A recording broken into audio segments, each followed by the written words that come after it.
वो हर व्यक्ति के अंदर प्रस्तुत है। बोली गोविंद भगवान की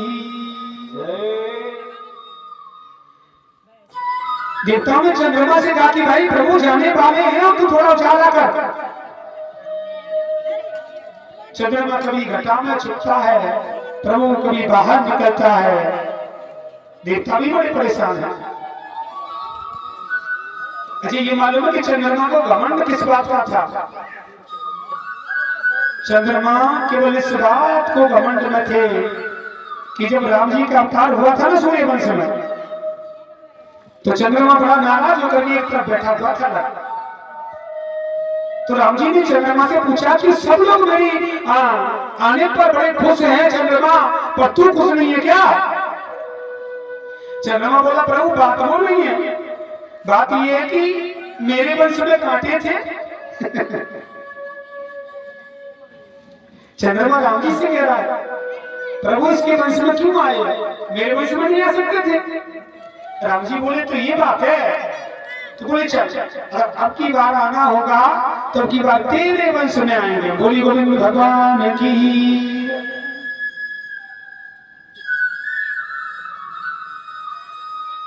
चंद्रमा को केवल इसी बात का घमंड है कि भगवान का अवतार हुआ है, मेरे वंश में हुआ है। कभी घटा में छुपता है, कोई बाहर नहीं सकता है। अष्टमी का व्रत रहती है माते, कन्हैया अष्टमी का व्रत तो रहती होंगी। आपने ये अनुभव किया कि जाते व्रत में हो ना व्यक्ति उस दिन भूख कुछ ज्यादा लेके शाम हुई और थोपड़े उठाकर ऊपर को देखने गए चंद्रमा कब निकले। हाँ देखो, ये कन्हैया की चरित्र की गाथा हर व्यक्ति के अंदर ले जाएगी देखने के लिए। भगवान कन्हैया ने जो किया ना वो आज भी मनुष्य करता है, लेकिन राम जी ने जो किया वो बस की बात नहीं मनुष्य। इतना फर्क है राम और कृष्ण में। 24 अवतार हैं, सबसे श्रेष्ठ अवतार है राम और कृष्ण की। राम कृष्ण दो एक हैं, अंतर नहीं निमेष, इनके नयन गंभीर हैं और इनके चपल विशेष। फर्क कितना है बस। राम जी के चरित्र में पूरी गंभीरता का जीवन निकल गया भैया, पूरी गंभीरता का, कभी प्रसन्नता महसूस नहीं हुई।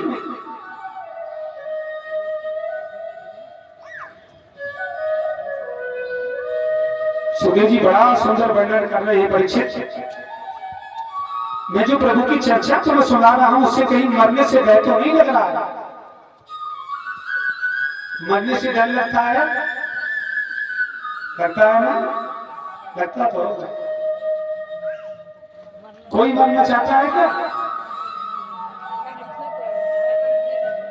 कोई मरना नहीं चाहता था। देखो तो सही, अब ये लोग वैसे ही कह देते हैं कि थोड़ा ये संसार की दृष्टि को देख करके, घर परिवार की बातों को सुन करके, हृदय में धारणा करके, और ये विचार जब आता है ना तो प्रभु ये बहुत बड़ा पाप का बागी बनना होता है कि जो व्यक्ति मरने का सोचता है।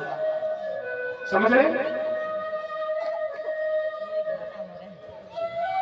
अगर मरना ही है ना तो छोड़ देना घर परिवार और चला जा कहीं दूर जाकर के और भगवान की भक्ति करो। हर रोज मर तब आनंद आएगा। देख एक दिन मरने में क्या होगा, हर रोज मरने में आनंद आना है ना, तो प्रभु की भक्ति कर, छोड़ परिवार को, निकल जाए घर से। फिर देख आनंद है जीवन में कि नहीं है, कि मरना अच्छा लगता है कि जिंदा अच्छा लगता है। जिस मनुष्य के अंदर वैराग्यपन छा जाएगा ना प्रभु, फिर नहीं कुछ उसको भाएगा, फिर नहीं भागता कुछ भी। अब ये तो विधि का विधान है। देखो विद्वान लोग कहते हैं कि मनुष्य को ना ग्रस्त में रहने का जो समय है वो कितनी अवधि है मालूम है? कितना समय तक ग्रस्त में रह सकता है मनुष्य? 50 वर्ष। कितना? 50 वर्ष तक ग्रस्त में रह सकता है। 50 के बाद में क्या आता है? अरे 50 के बाद गिनती क्या आती है?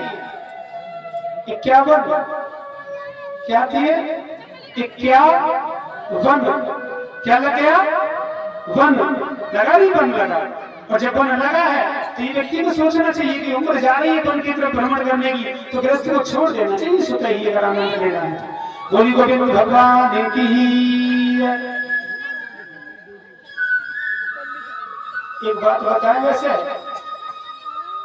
अब वैसे मैयाओं पर खेतन को काम तो है ना, साखी तो कोई चलाना नहीं कि आटो हाथ के पीस रही हो, धोरण को ना कर रही होगी, पशु को कोई कर रही है, बस ये कि बस नहाना धोना और भोजन बनाना, इतना कार्य रह गया बस।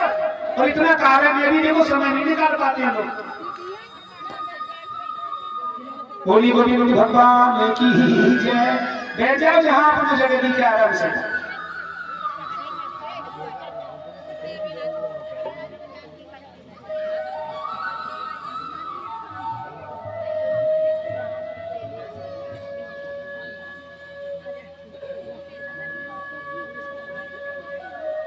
आचार्य सुखदेव जी वर्णन करते हैं, जब परीक्षित मरने से भय तो नहीं लगता, ध्यान से सुनना जरा। परीक्षित हाथों के बोले प्रभु जीवन का सार तुमने बता दिया कि जीना कैसे है और मरना कैसे है, तो प्रभु की चर्चा और प्रभु के नाम को सुनकर के मुझे ऐसा कभी प्रत्युष्ट नहीं होता कि मुझे मरने से डर लगता हो।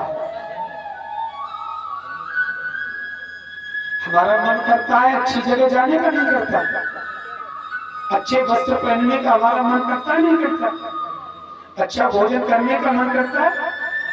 जब हमारा हर चीज पर मन अच्छी तरह प्रकट होता है, अच्छी जगह जाने के लिए कहता है, तो क्या आत्मा का मन नहीं करता कि इस शरीर को छोड़ करके किसी नए शरीर में प्रवेश होना?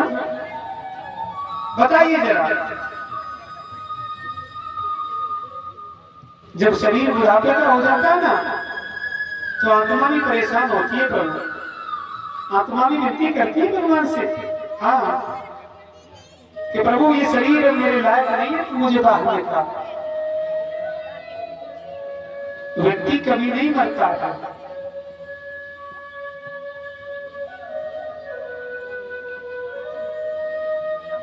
बोली गोविंद भगवान की। बड़े भाव से सुंदर से प्रस्तुत कर रहे हैं। और देखना भादों की अष्टमी है, चंद्रमा घटा में छिपकर कोई बाहर निकलता है, देवता कहते भैया उजाला कर भगवान जाने वाले हैं।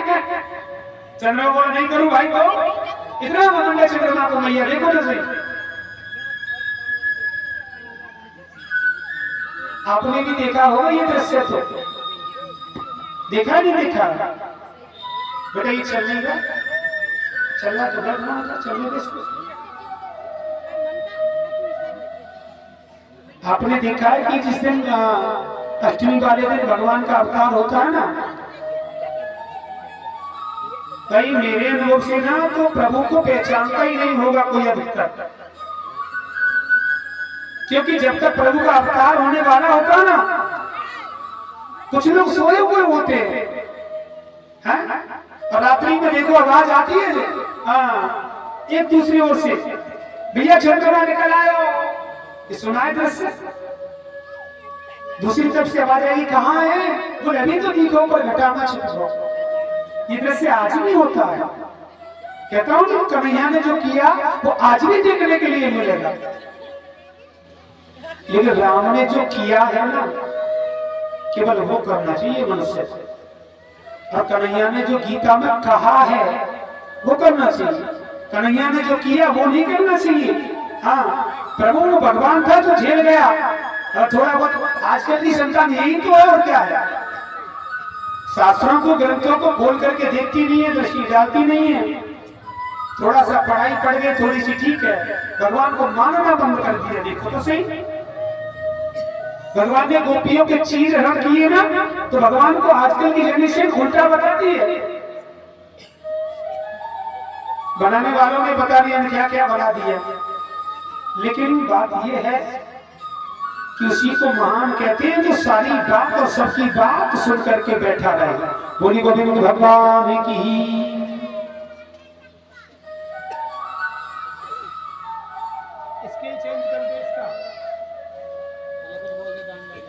ये कुछ दानदाता के नाम है, जरा इस प्रकार है, जरा ध्यान दें, और जिन्होंने दान नहीं दिया कृपया करके वो भी दान दें।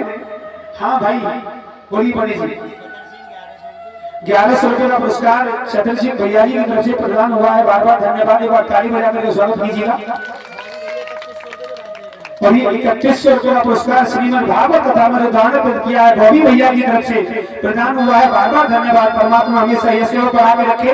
बोली गोविंद भगवान की जय। 501 रुपए का पुरस्कार अशोक भैया जी की तरफ से प्रदान हुआ है। बार बार धन्यवाद। बोली गोविंद भगवान की तुम कोर्स है ना कुछ कोई तो जरूर लॉकडाउन लगे वो पदों करेगी कितनों दोबारा को डर के मारे बाजी में तो मैया ने अब उधर रख लो 1000 का नोट जो कह गया अब नौकरी में निकाल के दो तो घर में लड़ाई हो है। चलो भगवान हमेशा खूब प्रसन्न रखे।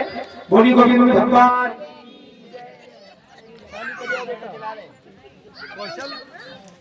पानी